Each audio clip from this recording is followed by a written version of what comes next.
Assalamualaikum warahmatullahi wabarakatuh. Ustadz, saya mau bertanya. Assalamualaikum Pak Ustadz, saya mau nanya nih. Assalamualaikum Pak Ustadz, saya mau bertanya.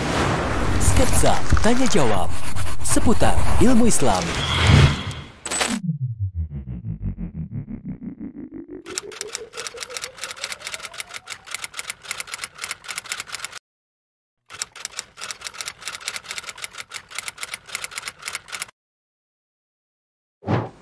Alhamdulillah wassalatu wassalamu rasulullah asyhadu an syarika lahu wa asyhadu anna Muhammadan abduhu wa rasuluh. Allahumma shalli wa sallim wa barik nabi.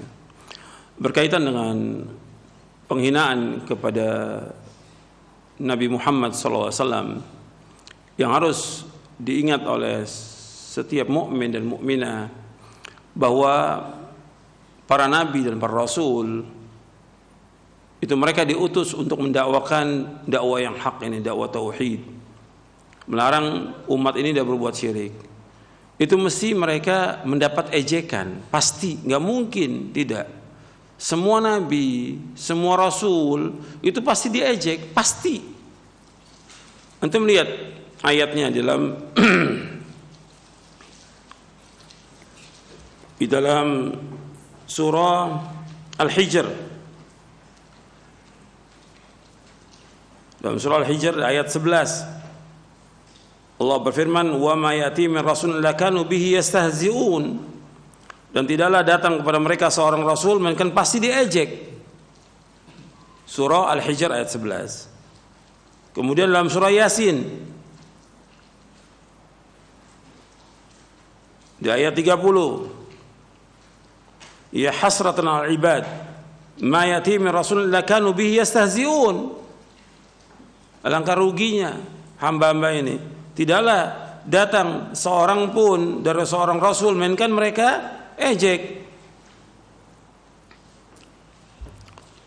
Begitu juga dalam surah Az-Zukhruf di ayat 6 dan 7, "Wa may yatimin nabiyyin illa kanu biyastahzi'un." Dan tidak datang seorang nabi pun melainkan mereka ejek. Arti ini sudah merupakan sunatullah, setiap nabi, setiap rasul pasti diejek oleh kaumnya, juga oleh orang-orang kafir, itu pasti diejek. Maka bagaimana kita sebagai orang Islam, kewajiban kita membela Nabi dengan melaksanakan perintahnya, menjauhkan larangannya. Berkaitan dengan orang yang mengejek, kalau memang itu penguasa punya kekuasaan, orang itu secara hukum syar'i itu dibunuh, hukum syar'i. Tapi yang melakukan siapa? Ulul amri. Berkaitan dengan ini juga ulul amri yang melakukannya, bukan kita. Ulul amri yang melakukannya. Atau ada persetujuan dari ulul amri, seperti terjadi zaman Nabi SAW. Ada seorang sahabat, dia mempunyai budak. Budak ini selalu mengejek, mencela, melaknat Nabi Muhammad SAW. Dibunuh oleh dia. Kemudian dilaporkan, ya Rasulullah, budak saya begini-begini. Kata Nabi SAW, damu hadar, darahnya sia-sia, nggak ada kisos, nggak ada tuntutan. Artinya menunjukkan bahwa orang yang mencela Nabi, menghina Nabi, hukumannya hukum apa? Bunuh. Dan itu sudah dibahas oleh Syekhul Islam Ibnu Taimiyah dalam kitabnya As-Sarimul Maslul ala Syatimir Rasul. As-Sarimul Maslul, pedang yang terhunus bagi orang yang mencela Rasulullah sallallahu alaihi wasallam. Ini orang yang paling mulia di muka bumi. Dari seluruh makhluk yang ada, yang paling mulia Rasulullah SAW. Paling mulia. Kita wajib untuk membela Nabi, tapi dengan apa kita membelanya? Dengan melaksanakan perintah, menjauhkan larangannya. Kalau kita punya kekuatan seperti para sahabat di zaman Nabi, bela dengan hartanya, dengan dirinya, mereka bela. Kalau ada yang mencela, ya dibunuh. Dan orang yang mencela Nabi itu pasti dia binasa, pasti celaka, pasti itu. Antum mesti yakin itu, bahwa orang yang mencela Nabi itu pasti binasa. Allah sudah menyebutkan dalam Al-Quran bahwa orang yang mencela Nabi itu Allah nanti yang akan mengazabnya. Allah sebutkan di dalam surah Al-Hijr Di ayat 95, inna kafainakal mustahziin.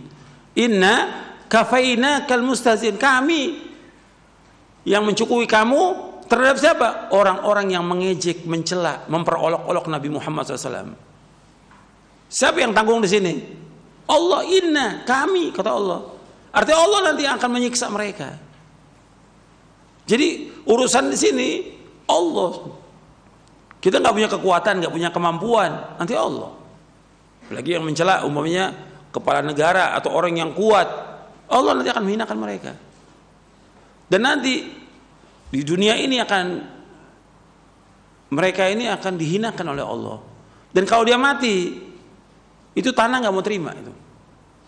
Orang yang mencela Rasulullah SAW, seperti terjadi di zaman Nabi SAW. Hadisnya sahih riwayat Bukhari dan Muslim dari sahabat Anas bin Malik.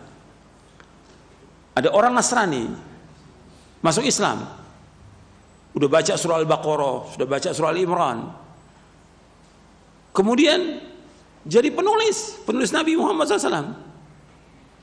Kemudian kembali kepada kaumnya orang Nasrani. Fa'ada Nasrani, jadi murtad lagi Nasrani. Kemudian dia memperolok Nabi. Artinya dia mau ngomong lah bahwa Nabi begini-begini, dia mencela Nabi. Kemudian mati orang ini. Dikuburkanlah sama orang Nasrani. Mati. Begitu dikubur, besoknya udah keluar lagi mayatnya. Tanah nggak terima. Tanah nggak terima. Kata mereka, oh ini yang yang bongkar ini Nabi dan para sahabatnya. Ditanam lagi, lebih dalam lagi. Besoknya keluar lagi mayat ini. Kata mereka, ini Nabi SAW dan para sahabatnya ini yang melakukan ini. Digali lagi lebih dalam lagi. Terus besoknya lagi keluar lagi. Sampai mereka mengatakan ini bukan pekerjaan manusia. Ditinggal udah tinggal begitu aja. Ini bukan pekerjaan manusia. Ini Allah punya kehendak. Maksudnya inna kafainakal mustahziin. Ini ada sahih riwayat Bukhari dan Muslim. Jadi tentang orang yang mencela Nabi Muhammad, menghina Nabi Muhammad, Allah yang akan tanggung untuk mengadabnya. Untuk kita, yang penting bagi kita ini bagaimana kita mengikuti Nabi Muhammad SAW, membela Nabi dengan mengikuti sunnahnya. Kita semua cinta Nabi. Sekarang bentuk kecintaan kita bagaimana? Allah sebutkan dalam surah Ali Imran ayat 31, qul in kuntum tuhibbunallaha fattabi'uni yuhibbukumullah yaghfir lakum dzunubakum wallahu ghafurur rahim. Katakanlah seandainya kalian cinta kepada Allah, ikuti aku. Niscaya Allah akan cinta kepada kamu. Allah akan mengampuni dosa kamu dan Allah Maha Pengampun dan Penyayang. Artinya ittiba kepada Nabi. Sekarang kita introspeksi pada diri kita. Kalau kita sebagai umat Nabi Muhammad sudah belum kita mengikuti perintah-perintah beliau, menjauhkan larangannya? Kalau sudah ada hadis Nabi, kita ikut apa enggak ini? Apa tunggu dulu nanti? Kita enggak ikut.